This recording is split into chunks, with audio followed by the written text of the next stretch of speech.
اما بعد فاعوذ باللہ من الشیطان الرجیم بسم اللہ الرحمن الرحیم وَكَذَلِكَ جَعَلْنَاكُمْ أُمَّةً وَسَطًا لِتَكُونُوا شُهَدَاءَ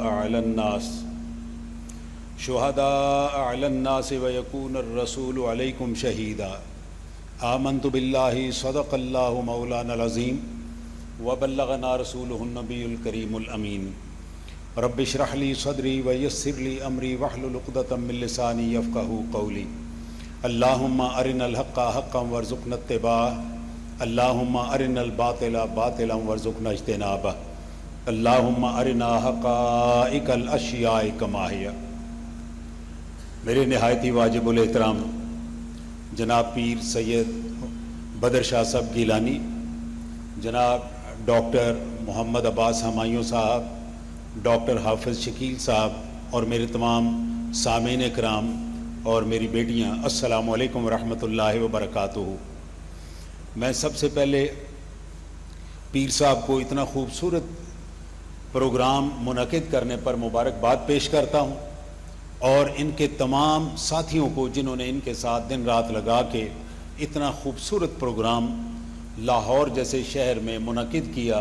میں سمجھتا ہوں کہ اپنی مثال آپ ہے، اور یہ پروگرام صرف حضرت مجدد الفسانی رحمۃ اللہ تعالیٰ علیہ کی شخصیت کو اجاگر کرنے کا نہیں ہے، جن کی وجہ سے وہ مجدد الفسانی بنے، یقیناً ان کا بھی نام بلند کرنے کی یہ محفل ہے۔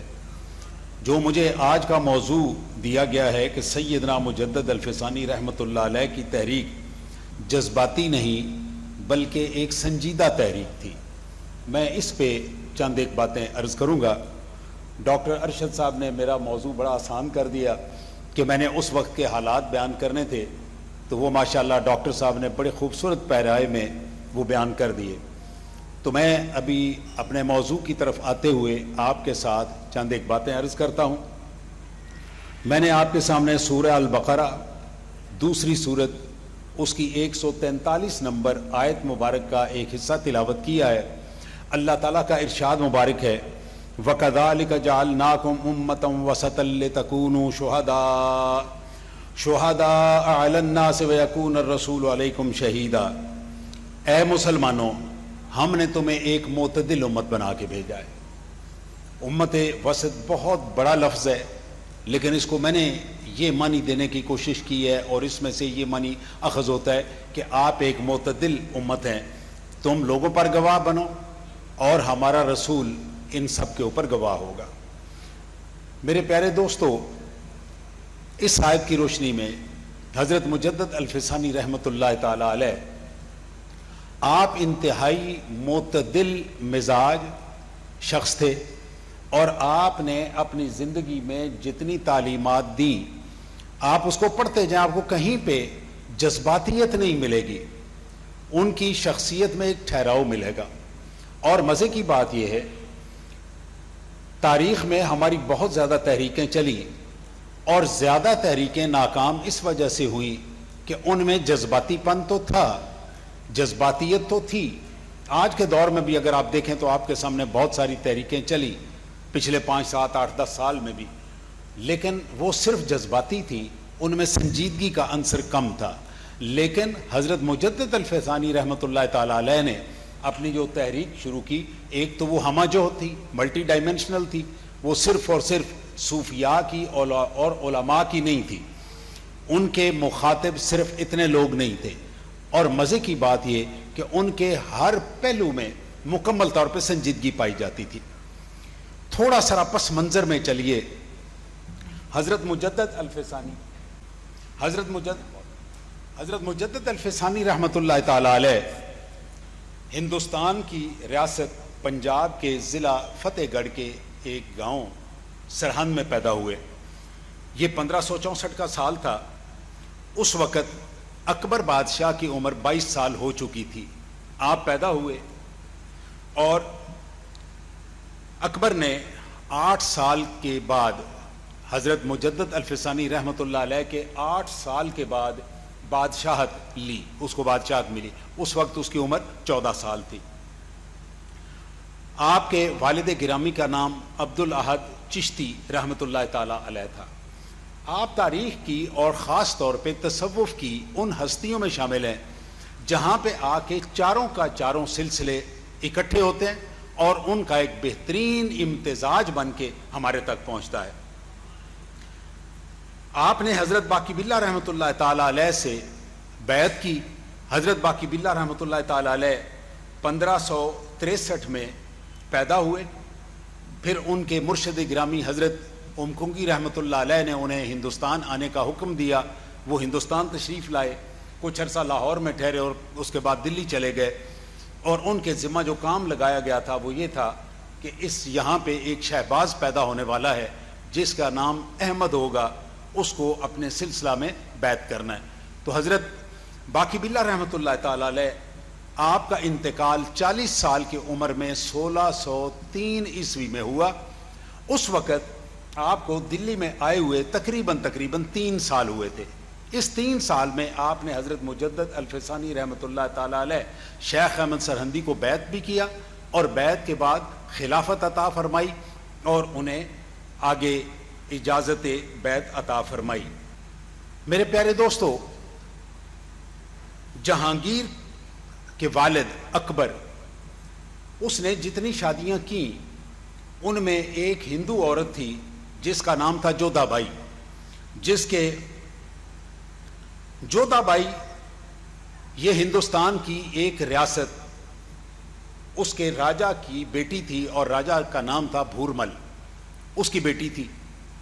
اس کی اور بھی بیگمات ہندو تھیں، اور یقینی بات ہے کہ ان کے ہندو اثرات موجود تھے، اور وہ ہندو اثرات اس طرح سے تھے کہ وہ جب اپنے گھروں میں جاتا تو انہوں نے اپنے گھروں میں مورتیاں رکھی ہوئی ہوتی، تو وہ مورتیاں رکھے ہوئے جا کے ان کے سامنے ہاتھ بھی جوڑتا، اور کچھ جگہوں پہ یہ ہے کہ سجدہ بھی کرتا تھا، لیکن ہاتھ جوڑنے کی بھی اجازت تو نہیں ہے کہ آپ جا کے بت کے سامنے ہاتھ جوڑیں۔ یہ اکبر کی طبیعت کی تبدیلی کا آغاز تھا، اور یہ جہاں جا کے منتج ہوا، اس کا جو نتیجہ نکلا وہ یہ تھا کہ اکبر نے ایک دین الہی بنانے کا سوچا۔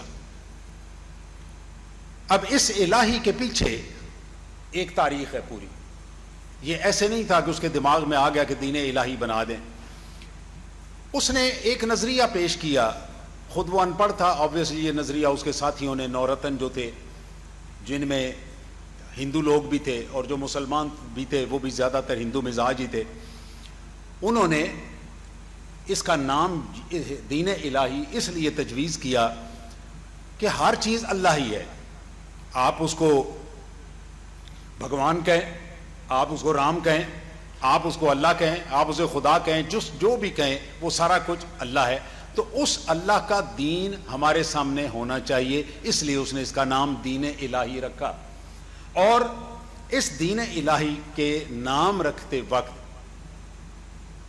اس کو کافی عرصہ، اس نے تقریباً 50 سال ایگزیکٹلی اگر آپ کہیں تو 49 سال اس نے بادشاہت کی۔ اس 49 سال میں جودھا بائی جیسی اور بھی خواتین تھیں، جودھا بائی میں سے ایک بیٹا پیدا ہوا جس کا نام نور الدین سلیم یہ رکھا گیا، اور اس نے اپنا لقب جہانگیر اختیار کیا۔ جہانگیر 30 اگست 1569 کو پیدا ہوا۔ اس وقت حضرت مجدد الفسانی رحمۃ اللہ تعالی علیہ کی عمر 5 سال تھی۔ اس نے 27 اکتوبر 1605 کو بادشاہت سنبھالی، اس وقت اس کی عمر 36 سال تھی، اور مجدد صاحب رحمۃ اللہ تعالی علیہ کی عمر اس وقت 41 سال تھی۔ آپ اس وقت اپنا رشد و ہدایت کا کام جاری کر چکے تھے، لوگوں میں دین کی تبلیغ صرف خواص تک نہیں، صرف صوفیاء تک نہیں، صرف علماء تک نہیں، بلکہ اوپر کے لوگوں میں بھی آپ نے تبلیغ کا کام شروع کر دیا تھا۔ اوپر کے لوگوں سے میری مراد ہے جنہیں ہم انگلش میں ایلیٹ کلاس اور اردو میں ہم شرفاء کہتے ہیں، ان لوگوں تک آپ نے اس کی رسائی پہنچا دی تھی۔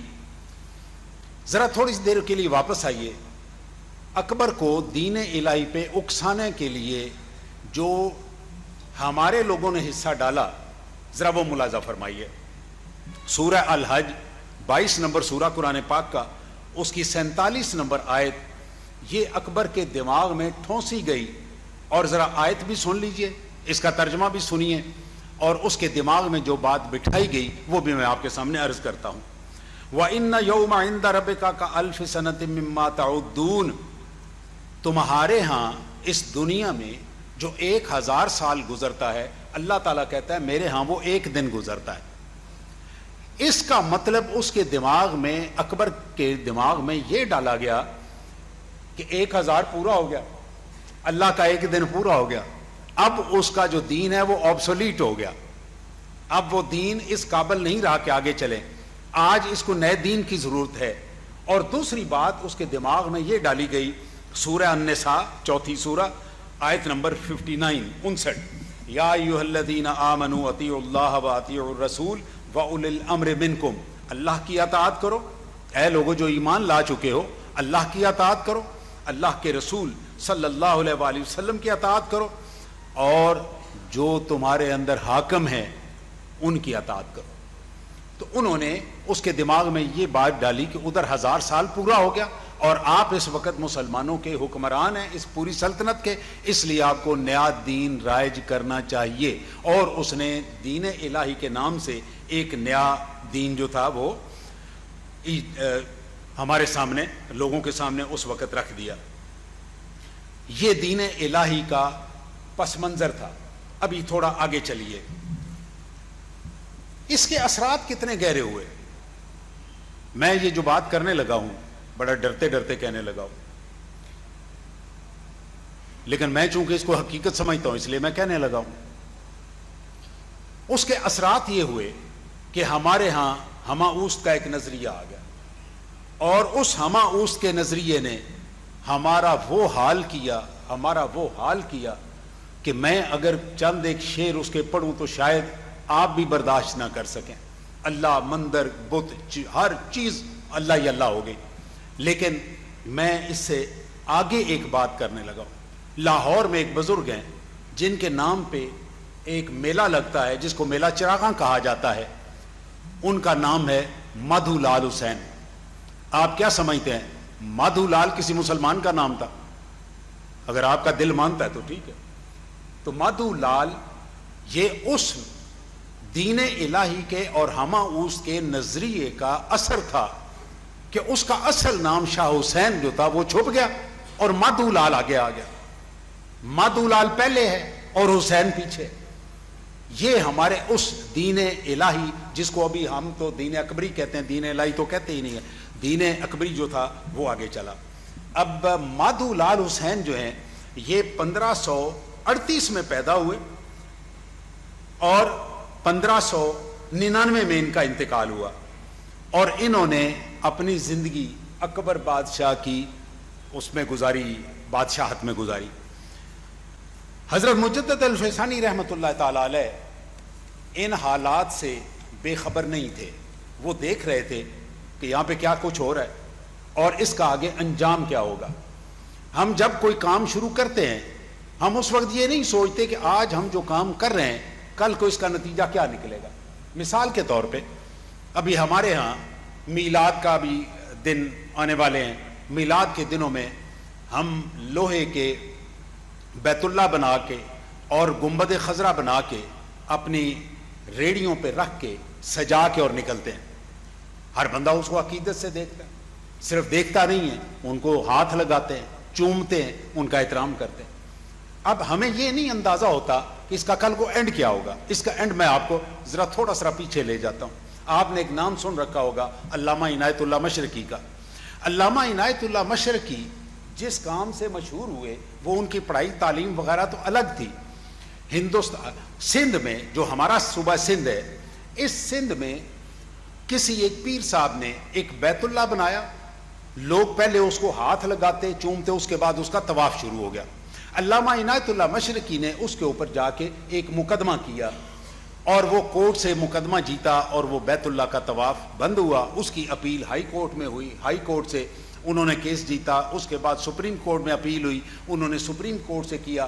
پاکستان بننے سے پہلے جب برطانیہ کی ادھر حکومت تھی تو وہاں پہ ایک پریوی کونسل ہوتی تھی کہ ملکوں کی جو سپریم کورٹس ہیں ان کی اپیل پریوی کونسل میں جایا کرتی تھی.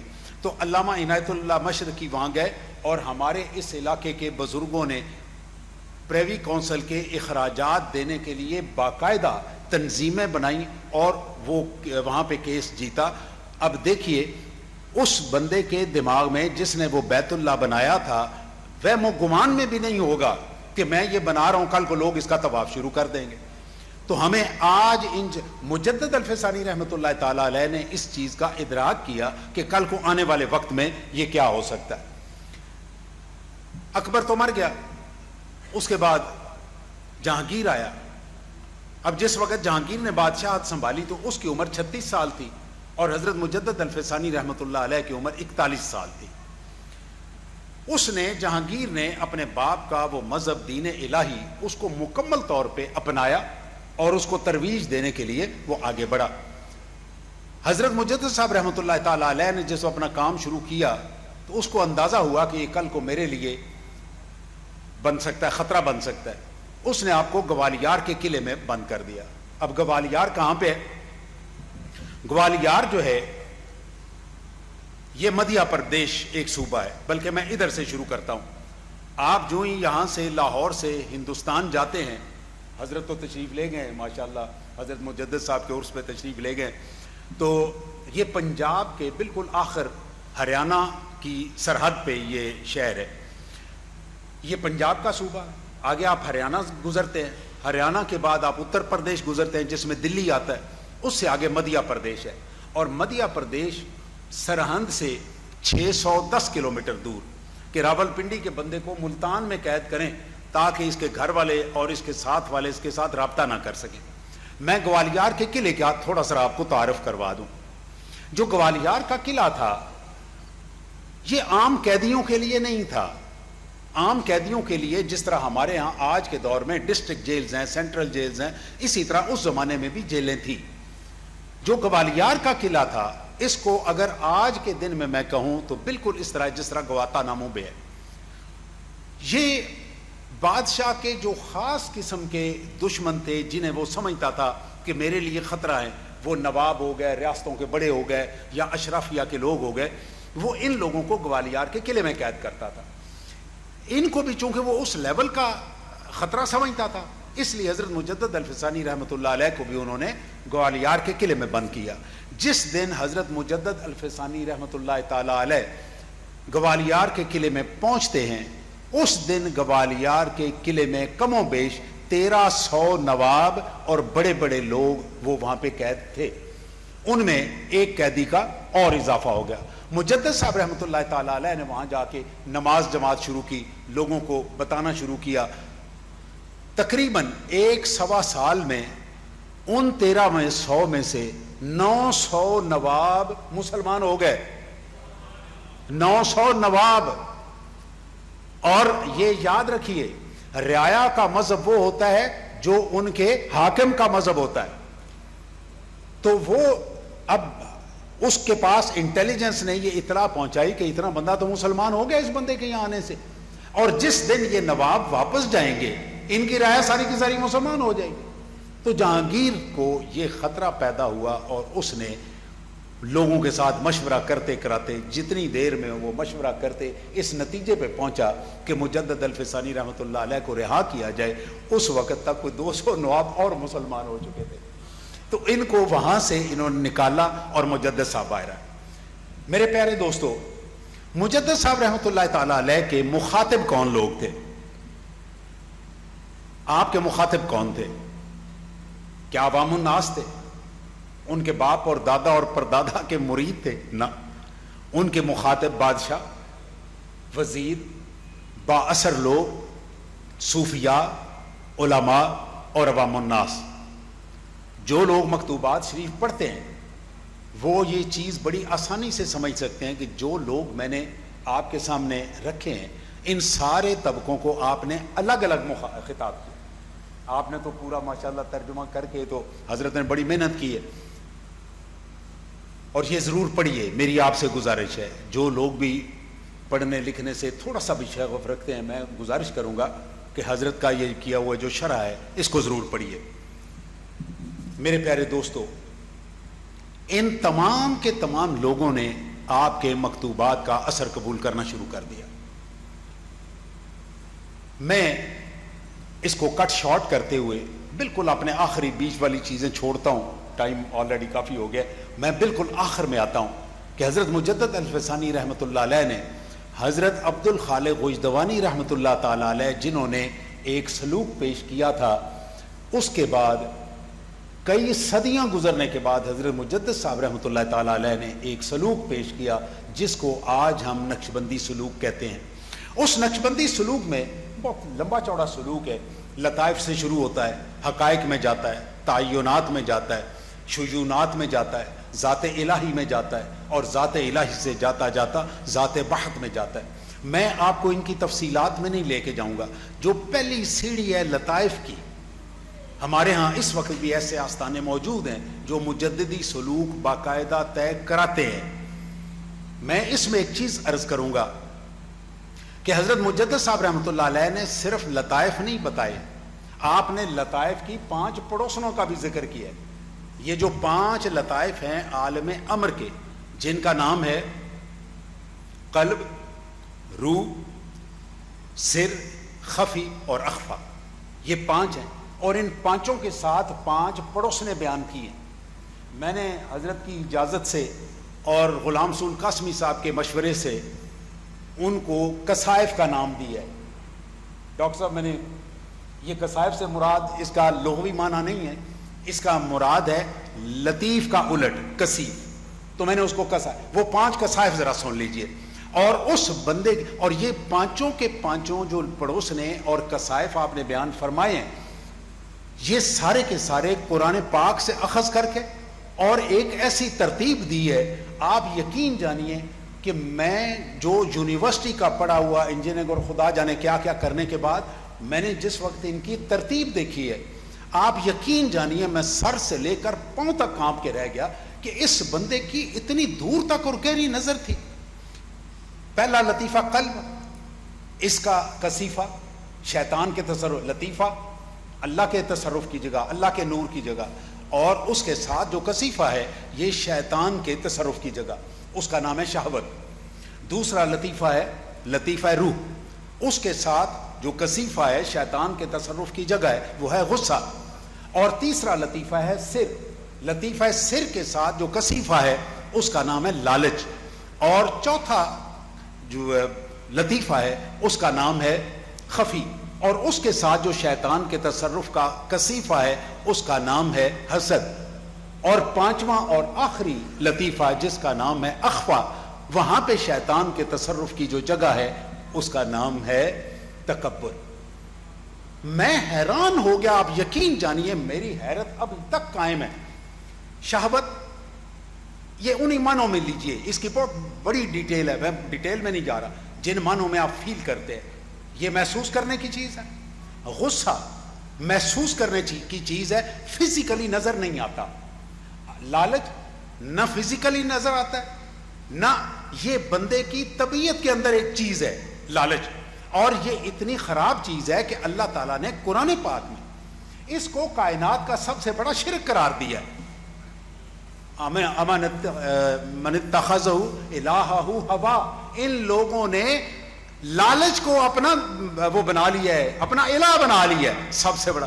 اس کے بعد اسی طرح سے تکبر، اور یہ اتنی خوبصورت ترتیب کہ بڑی جگہ سے آپ چلتے ہیں، چھوٹا چھوٹا چھوٹا باریک سے باریک تر، بیوروکریسی، داخلہ پالیسی اور خاص طور پہ خارجہ پالیسی۔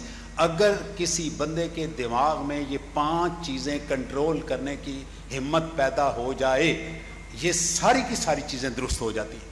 میں آپ کو ساروں میں نہیں لے کے جاتا، صرف ایک خارجہ پالیسی کی بات کرتا ہوں۔ خارجہ پالیسی میں میرا سفیر یا میرا ڈپلومیٹ کہاں ہارتا ہے؟ نمبر 1 شہوت پہ، خوبصورت اس کو ماحول پیش کیا جائے گا، یہاں ہار جائے گا۔ یہاں سے بچ گیا تو وہ کس پہ؟ لالچ پہ پھنس جائے گا۔ اگر لالچ میں نہیں پھنسا اس کو تکبر کے تیرے جیسا تو سفیر ہی اور دنیا میں کوئی نہیں ہے۔ آپ دیکھیے کہ اگر یہ 5 چیزیں کنٹرول میں ہوں تو میرا سفیر کہیں بھی نہیں ہارے گا، میری خارجہ پالیسی کہیں ناکام ہو ہی نہیں سکتی۔ میری خارجہ پالیسی، میرا بیوروکریٹ، میرا ملٹری بیوروکریٹ ہو، سول بیوروکریٹ، کسی بھی لیول کا افسر، میرا جج، عدلیہ، آپ کوئی محکمہ لے لیں، وہ ان 5 چیزوں میں سے کسی ایک چیز پہ ہارے گا تو وہ اپنی پوزیشن کو کمپرومائز کر دے گا.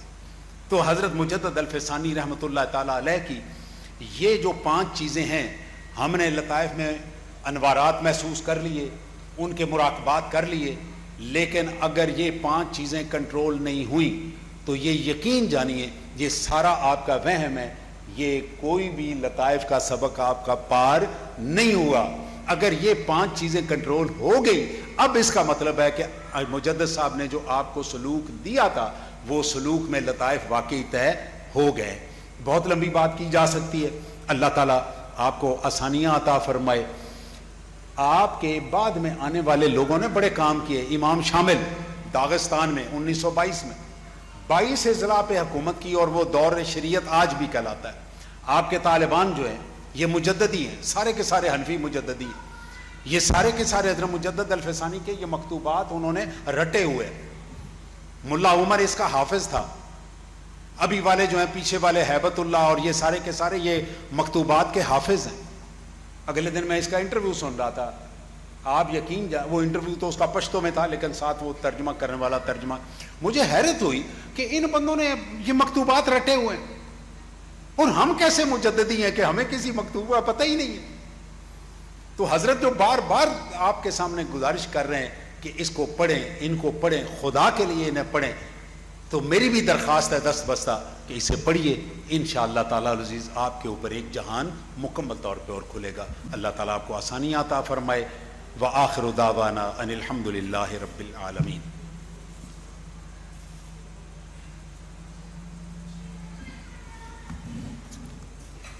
امام ربانی حضرت مجدد